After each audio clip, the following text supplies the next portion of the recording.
Good morning, guys. This is Danny at ParTay. So I'm going to do another little display here. Now, I've done this display before in the past, and I think as I continue to do them, you'll understand I'm not doing it for overkill.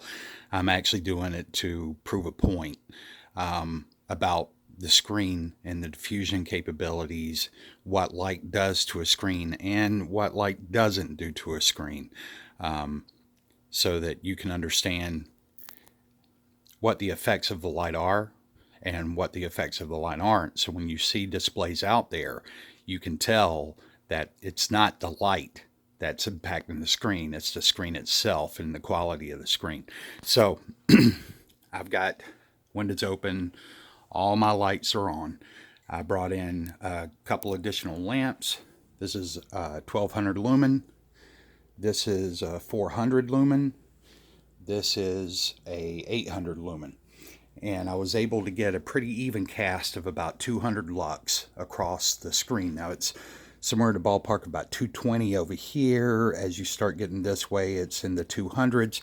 As you get further up the screen, it actually lightens out some. It's probably somewhere in the ballpark of about 155. But I was able to at least compact a lot of light on the screen. So I just wanted to show you, even with a lot of light on the screen and all the light coming in, so all of that equates up to an average of about 200 lux across, at least across the screen from about here down.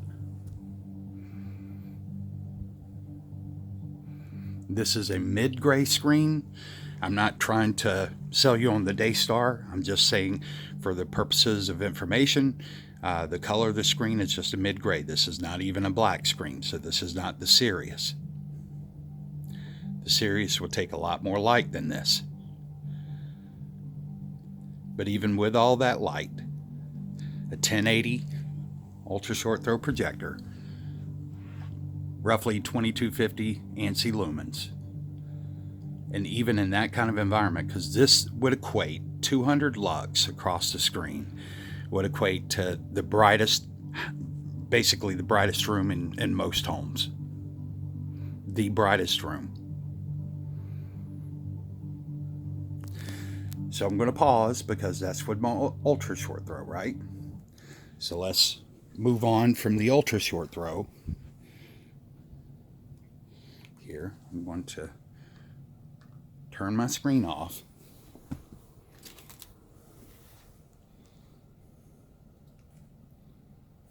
Turn the menu off here. Oh, sorry. I wanted that for a reason.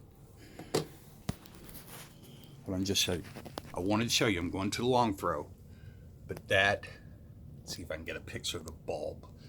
That'll show you that it's half. So there you go. It's in eco mode, right? As far as settings, just so everybody can be clear, it is set on standard. Okay, see the check mark there by standard. So this is just standard settings. Nothing crazy going on. Nothing along that line.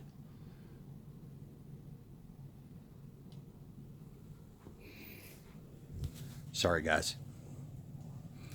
So that's 720 from 13 and a half feet away in eco mode. Now I'm going to get up close because I want to show you the difference is as I get closer, you can start to see, and as you see I'm getting in further, you can see the pixels. There you go. And that's square to the 100-inch screen. There's no overcast. That is the pixel size. Okay.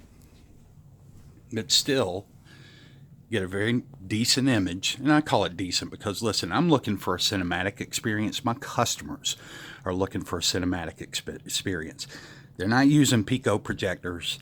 They're not using low lumen projectors. They're not using 2010 Casio projectors to try to get a cinematic experience, right? But the one thing that you will notice is even with all the light hitting the screen, and this is a lot of light, this is more light than I promise you Mr. Bird is using.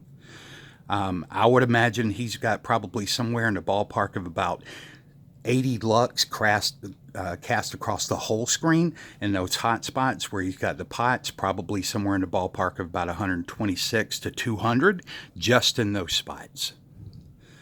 But you see 200 cast across, do you see big bulges of light here and casting all the way across where you can see the light pattern? That's the difference between a quality screen and the crapola paint that I've been talking about. And I'm not doing this, guys, so that you'll buy my stuff. What I'm doing this for is as an example of what can be done, what a screen should do, how it should perform for you. You notice my colors aren't all bluish. It'll wash out the colors. The lights most certainly will, especially on this screen, it being a lighter screen. But it's not going to shift the colors. You can still see the color integrity there. It's washing out. Everything's getting lighter, but it's not changing your greens to a blue. That's still crystal looking blue here.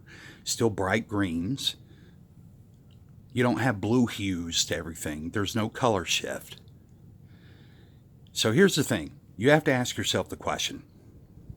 Are you looking for an arcade screen? Something that, like his little room set up, got it all vibrant with its little LED lights. I mean, who doesn't have LED lights these days? But I'm not going to stage my living room to look like an arcade so that I can sell you my slop.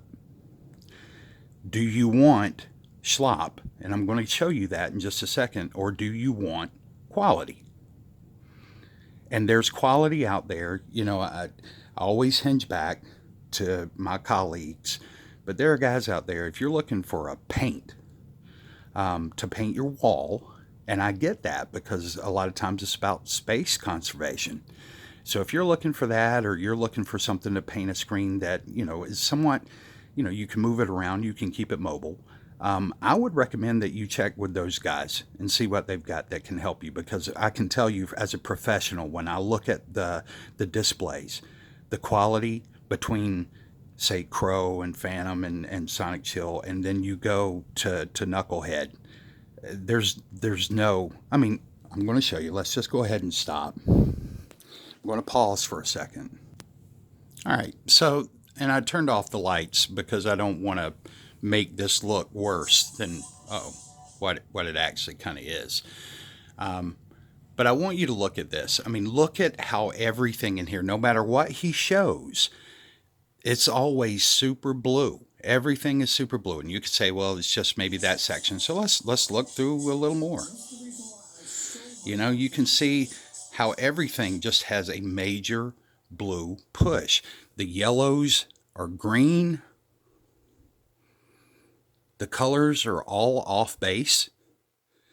And he tries to explain in this video about the 720p and how when you blow it up, because he's using his Casio here, and he tries to explain about how when you blow that up, the pixels increase in size. Well, of course they do. And, most basic projection people understand this.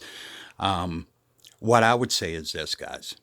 It does blow them up, but what he didn't address, again, is why didn't he compare this image against the 4K image to show you the difference? He doesn't want to do that because he knows, just like I've asked him multiple times to use a light meter, he won't do it. It's an app. You can get it down on your phone. Show people how much light is on that screen so people can understand just how bright is your environment. But he won't do that, right? He's not going to do that. And you have to ask yourself, guys, why? Even the triplets out there that keep giving me the thumbs down, and yes, I recognize you're there and welcome. Hopefully we can bring you over to the bright side somewhere down the line. But if not, ask yourself this. Why doesn't he address these things? If somebody asked me to address these, to my audience out there, do you think I would address them? Absolutely I would. Why won't he? He won't address them, guys, because he's trying to do sleight of hand, and you got to keep that in mind.